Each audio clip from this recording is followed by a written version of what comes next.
سنا ہے آپ ہر عاشق کے گھر تشریف لاتے ہیں، میرے گھر میں بھی ہو جائے چراغا یا رسول اللہ۔ لیکن مسلمانوں، اس شعر کا مطلب آپ سمجھتے ہیں؟ اس شعر میں شاعر نے مقصد کیا رکھا؟ اس شعر کا مقصد کیا ہے؟ ہم یہ جو شعر پڑھ رہے ہیں اس کا معنی و مفہوم کیا نکل رہا ہے، ہمیں آپ کو معلوم ہے اس کے بارے میں؟ شاعر کہتا ہے کہ سنا ہے آپ ہر عاشق کے گھر تشریف لاتے ہیں، یا رسول اللہ ہم نے یہ بات سنی ہے کہ آپ اپنے ہر چاہنے والے کے گھر تشریف لاتے ہیں، آپ اپنے ہر عاشق کے گھر تشریف لاتے ہیں جو آپ کی ذات سمودہ صفات سے بے پناہ الفت و محبت کرتا ہے۔ یا رسول اللہ میں نے سنا ہے کہ آپ اپنے اس عاشق زار کے گھر تشریف لاتے ہیں۔ یا رسول اللہ اگر آپ ان تمام عاشقان مصطفیٰ اور عاشقان محبان مصطفیٰ کے گھر تشریف لاتے ہیں تو شاعر کہتا ہے کہ یا رسول اللہ آپ میرے گھر بھی جو ہے تشریف لے آئیں، ایک دن میرے گھر کو بھی جو ہے اپنی تشریف آوری کا شرف بخشیں۔ اور ہم جب یہ شعر پڑھتے ہیں تو اس کا مطلب یہی ہوتا ہے کہ یا رسول اللہ آپ ہر عاشق کے گھر تشریف لاتے ہو، ایک کوئی رات ایسی بھی آئے یا رسول اللہ، کوئی دن ایسا بھی ہو یا رسول اللہ آپ ہمارے گھر میں بھی تشریف لائیں۔ اس شعر کا یہ مطلب ہوتا ہے ہم جب یہ شعر پڑھ رہے ہوتے ہیں تو ہم اپنے نبی کائنات صلی اللہ علیہ وآلہ وسلم کو اپنے گھر آنے کی دعوت دے رہے ہوتے ہیں، ہم نبی پاک صلی اللہ علیہ وآلہ وسلم کو اپنے گھر تشریف لانے کے لیے کہہ رہے ہوتے ہیں، ہم نبی پاک صلی اللہ علیہ وآلہ وسلم کو اپنے گھر بلا رہے ہوتے ہیں۔ حاضرین محترم، جب یہ شعر پڑھا جاتا ہے آج ہمارا نوجوان مسلمان بڑی ہی جو ہے وہ بہت ہی جھومتا ہوا نظر آتا ہے، بڑی مستیوں سے ساتھ جھومتا ہوا نظر آتا ہے، اور جب یہ شعر پڑھا جاتا ہے تو سب کے چہرے کی لذت بدل جاتی ہے، چہرہ کا رنگ بھی جو ہے چہرے پہ خوشی کی لہر دوڑ جاتی ہے۔ مگر مسلمانوں، میرا تم سے ایک سوال یہی ہے کہ جب تم یہ شعر پڑھتے ہو، یہ سنا ہے آپ ہر عاشق کے گھر تشریف لاتے ہو، میرے گھر میں بھی ہو جائے چراغا یا رسول اللہ، یا رسول اللہ آپ ہر عاشق کے گھر تشریف لاتے ہیں تو ایک دن میرے گھر میں بھی تشریف لے آئے۔ میں آپ سے پوچھنا چاہتا ہوں، جب آپ نبی کائنات صلی اللہ تعالی علیہ وآلہ وسلم کو اپنے گھر بلا رہے ہو، اپنے گھر دعوت دے رہے ہو، اپنے گھر آنے کے لیے کہہ رہے ہو، اے مسلمانوں ذرا سوچو کہ کیا ہم نے اپنے گھروں کو مصطفیٰ جان محمد صلی اللہ علیہ وآلہ وسلم کے آمد کے قابل بنا رکھا ہے یا نہیں بنا رکھا ہے؟ ہم جس گھر میں نبی کائنات صلی اللہ علیہ وآلہ وسلم کو بلا رہے ہیں مسلمانوں، کیا ہم نے اس قابل اپنے اس گھر کو بنا رکھا ہے کہ نبی پاک صلی اللہ تعالی علیہ وآلہ وسلم کی ہمارے گھر میں تشریف آوری ہو سکے؟ کیا ہم رسول گرامی باوقار صلی اللہ علیہ وآلہ وسلم کو اس گھر میں بلانا چاہ رہے ہیں کہ جس گھر کے اندر داخل ہو تو سامنے دو ساؤنڈ سب سے پہلے نظر آتے؟ کیا ہم نبی کریم صلی اللہ علیہ وآلہ وسلم کو اس گھر میں دعوت دے رہے ہیں جس گھر کی عورتیں بے حیائی اور بے پردگی میں سب سے آگے نکلتی ہوئی جا رہی ہیں؟ کیا ہم نبی پاک صلی اللہ علیہ وآلہ وسلم کو اس گھر کی طرف بلا رہے ہیں، اس گھر میں آنے کی جو ہے دعوت دے رہے ہیں کہ جس گھر میں قرآن کی تلاوت اگر کوئی شخص اگر انتقال نہ ہو تو پورا سال 365 دن گزر جاتے ہیں مگر قرآن کی ایک آیت کی تلاوت نہیں کی جاتی ہے؟ ہم کیا اس گھر کی طرف نبی پاک صلی اللہ علیہ وآلہ وسلم کو بلا رہے ہیں؟ مسلمانوں ذرا ایک مرتبہ اپنے دل پر نگاہ ڈالو، اپنے ضمیر کو جھنجھوڑو اور ذرا سوچو کہ جب ہم یہ شعر پڑھ رہے ہوتے ہیں اور جب ہم نبی پاک صلی اللہ تعالی علیہ وآلہ وسلم کو اپنے گھر بلانے کی دعوت دے رہے ہوتے ہیں، اس وقت ہمارے نگاہوں کے سامنے ہم اپنے گھر کو دیکھیں کہ کیا ہمارے گھر میں اس قابل ہے کہ مصطفیٰ جان رحمت صلی اللہ علیہ وآلہ وسلم کی تشریف آوری اس گھر میں ہو سکے؟ کیا ہم اس گھر کی طرف بلا رہے ہیں کہ جس گھر کے بچے ہما وقت صرف کیا ان کی زبان پہ گالیاں رہتی ہیں، نماز ایک وقت کی نہیں پڑھتے ہیں؟ کیا ہم نبی کریم صلی اللہ تعالی علیہ وآلہ وسلم کو اس گھر کی طرف بلا رہے ہیں کہ جس گھر کا کوئی فرد نمازی نہیں ہے؟ جب فجر کی اذان دی جاتی ہے،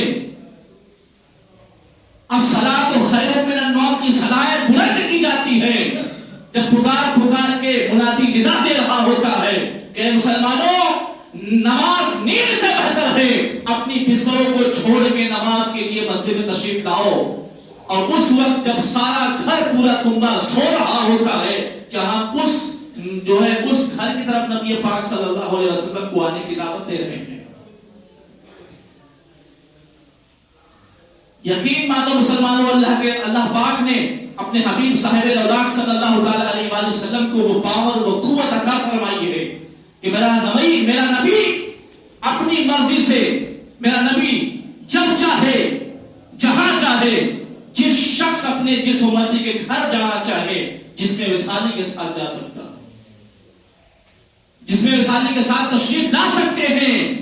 لیکن ہم بلانے سے پہلے ذرا غور کریں کہ ہم نے کیسا انتظام کر رکھا ہے، ہم نے اپنے گھر کا کیا ماحول بنا رکھا ہے۔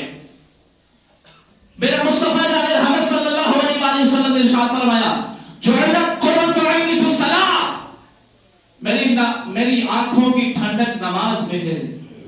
مصطفیٰ فرماتے ہیں کہ میری آنکھوں کی ٹھنڈک نماز میں ہے، اور ہم نمازیں چھوڑ کے مصطفیٰ جان رحمت صلی اللہ علیہ وآلہ وسلم کو تکلیف پہنچا رہے ہیں۔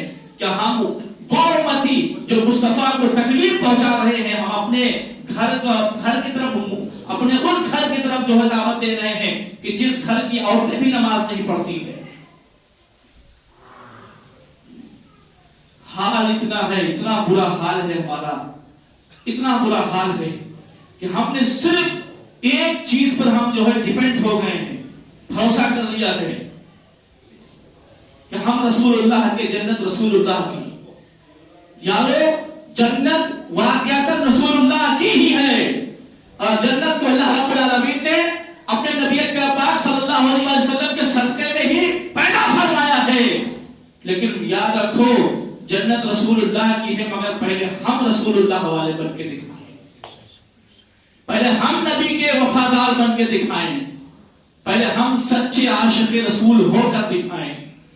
جنت تو رسول اللہ ہی کی ہے، اور ملے گی بھی انشاءاللہ رسول اللہ صلی اللہ علیہ وسلم کے شفاعت سے ہمیں جنت ضرور ملے گی، لیکن ہم پہلے نبی پاک صلی اللہ علیہ وسلم کی شفاعت کے قابل اپنے آپ کو بنائیں۔ سنا ہے آپ ہر عاشق کے گھر تشریف لاتے ہیں، میرے گھر میں بھی ہو جائے چراغاں یا رسول اللہ۔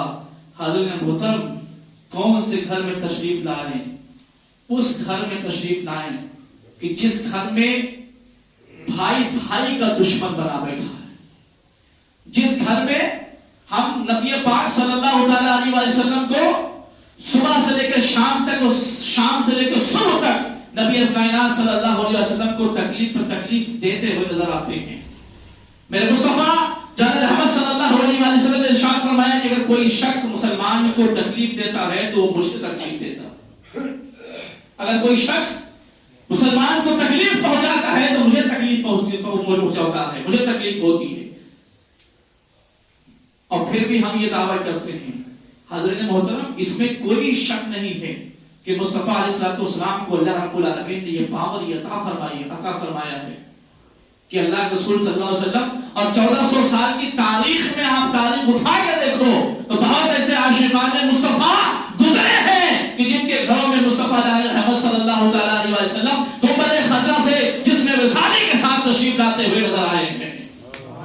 ایسے بہت سارے عاشق رسول گزرے ہیں کہ جن کے گھروں میں نبی پاک صلی اللہ علیہ وسلم کی آمد ہوئی ہے، لیکن ہم جب بلا رہے ہوتے ہیں اپنے نبی کو تو ہم ذرا سوچیں کہ ہمارے گھر نبی کی آمد کے قابل ہے یا نہیں ہے۔ ایک شیخ کی بارگاہ میں آپ کو واقعہ سناتا ہوں، ایک شیخ کی بارگاہ میں ایک اس کا مرید آتا ہے۔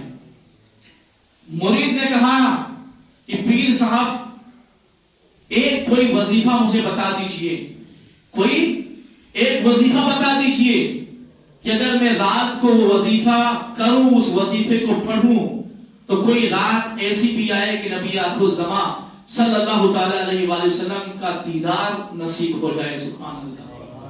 خواب پہ آقا تشریف لائیں، خواب میں تشریف لائیں اور اپنے چہرے والدہا کی زیارت سے ہمیں سرفراز فرمائیں. حضرت محترم، اس شیخ نے، اس پیر کامل نے کہا، اس پیر، وہ آج کی طرح پیر نہیں تھا، وہ آج کی طرح پیر نہیں تھا، وہ پیر کامل تھے.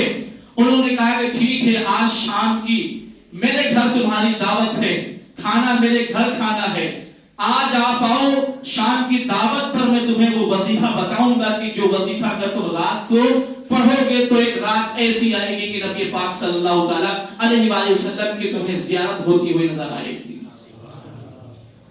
اچھا بتاؤ، آپ میں سے کون شخص ہے جو اب وہ وظیفہ جو شیخ اپنے مرید کو بتانے والا ہے دعوت پر شام کو، آپ میں سے کوئی ایسا شخص ہے جو نہ چاہتا ہو کہ وہ وظیفہ ہمیں بھی معلوم ہو؟ ہر بندہ چاہتا ہے کہ وظیفہ معلوم ہو، سب چاہتے ہیں. ذرا دیکھیے گا کہ شیخ نے اپنے مرید کو کون سا وظیفہ سکھایا تھا.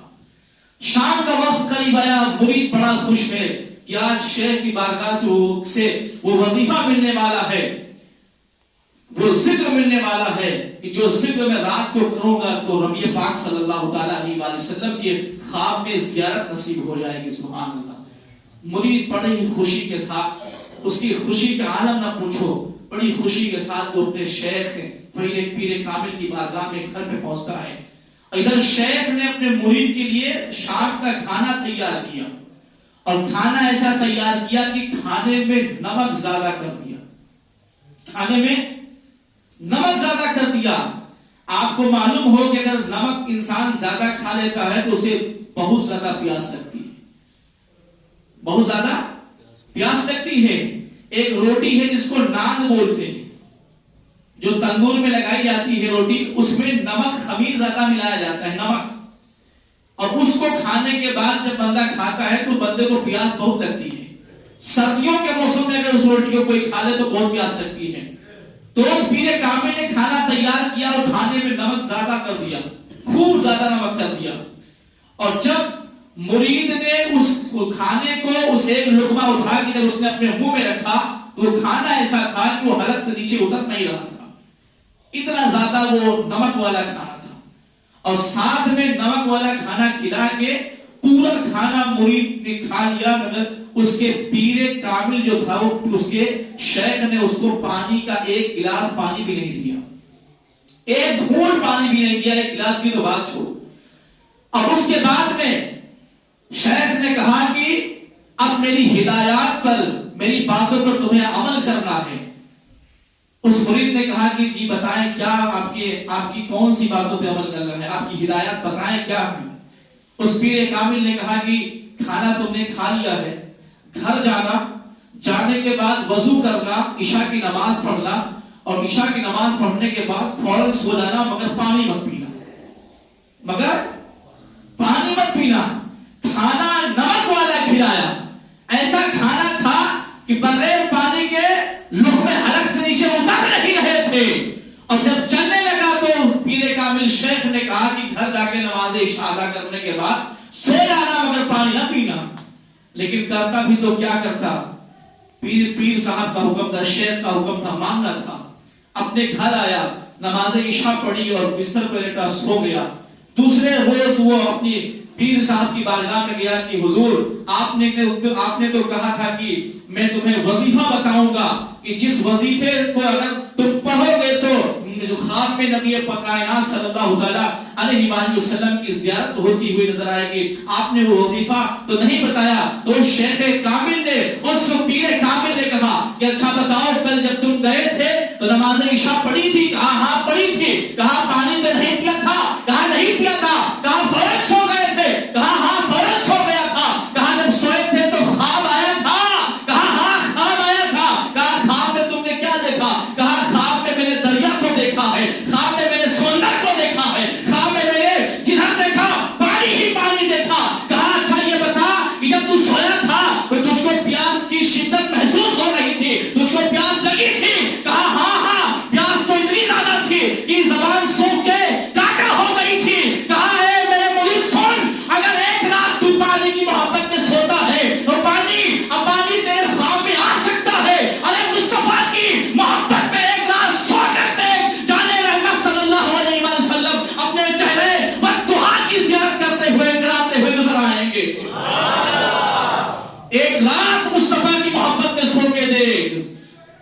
جب پانی اپنا دیدار کرا سکتا ہے تو جو وہ نبی جو کل کائنات کا خالق جو ہے، جس نبی کو اللہ رب العالمین نے مالک کل بنایا ہے، جو نبی جب چاہے جہاں چاہے اپنے جسم جو ہے امتی کے گھر جانا چاہے وہ جا سکتا ہے۔ حاضرین محترم، ایک رات اس نبی کی محبت میں بھی سو کے دیکھ، جب تو نبی کی محبت میں محمد رسول اللہ صلی اللہ علیہ وسلم کی سچی محبت دل میں بسا کے سوئے گا تو خدا کی عزت کی قسم مخاب میں مصطفیٰ جان رحمت صلی اللہ علیہ وسلم اپنا دیدار کراتے ہوئے نظر آئیں گے۔ حاضرین محترم، تو ہم جب یہ شعر پڑھتے ہیں کہ سنا ہے آپ ہر عاشق کے گھر تشریف لاتے ہیں، میرے گھر میں بھی ہو جائے چراغا یا رسول اللہ، مسلمانوں جب ہم یہ شعر پڑھتے ہیں تو ہم اپنے گھروں کو بھی ذرا گھروں پر بھی غور کریں کہ کیا ہم نے اپنے گھروں کو مصطفیٰ جان رحمت صلی اللہ علیہ وسلم کی آمد کے قابل بنا رکھا ہے نہیں بنا رکھا ہے۔ میں تم سے آپ تمامی حضرات سے پھر کہنا چاہتا ہوں کہ میرا نبی آپ کا نبی وہ نبی ہے کہ جو جب چاہے جہاں چاہے اپنے جس امتی کے گھر چاہے جا سکتا ہے، لیکن ہمارے گھروں میں مصطفیٰ جان رحمت صلی اللہ علیہ وسلم کی آمد کے لیے پہلے ہم اپنے گھروں کو اس قابل بنائے کہ مصطفیٰ کی آمد ہو سکے۔ پہلے ہم اپنے گھروں سے گانوں کو نکالے، باتوں کو نکالے، اپنے گھروں کی عورتوں کو نماز پڑھنا سکھائے، اپنے بچوں کو قرآن کریم کی تلاوت کرنا سکھائے۔ پہلے ہم خود قرآن پڑھے، جہاں پر گانے بجتے ہیں جس گھروں میں اس گھروں سے گانوں کو نکال دیا جائے۔ جس گھر میں قرآن کی تلاوت ہوگی، مصطفیٰ کی نعت پڑھی جائے گی، ضرور مصطفیٰ اس گھر میں تشریف لاتے ہوئے نظر آئیں گے۔ اللہ کریم کی بارگاہ میں دعا کرتے ہیں، اللہ کریم ہمارے احوال پہ کرم فرمائے اور ہمیں مصطفیٰ جان رحمت صلی اللہ علیہ وسلم کی سچی محبت عطا فرمائے اور مصطفیٰ جان رحمت صلی اللہ علیہ وسلم کی پیاری پیاری سنتوں پہ عمل کرنے کی توفیق عطا فرمائے۔ سننے سنانے میں سہون عبدن کوئی لفظ خطا ہو گئی ہو تو مولا تو غفور رحیم ہے، اسے معاف عطا فرما۔ مولا تیری بارگاہ میں دعا کرتے ہیں کہ مولا کریم جس طریقے سے آج ہم نماز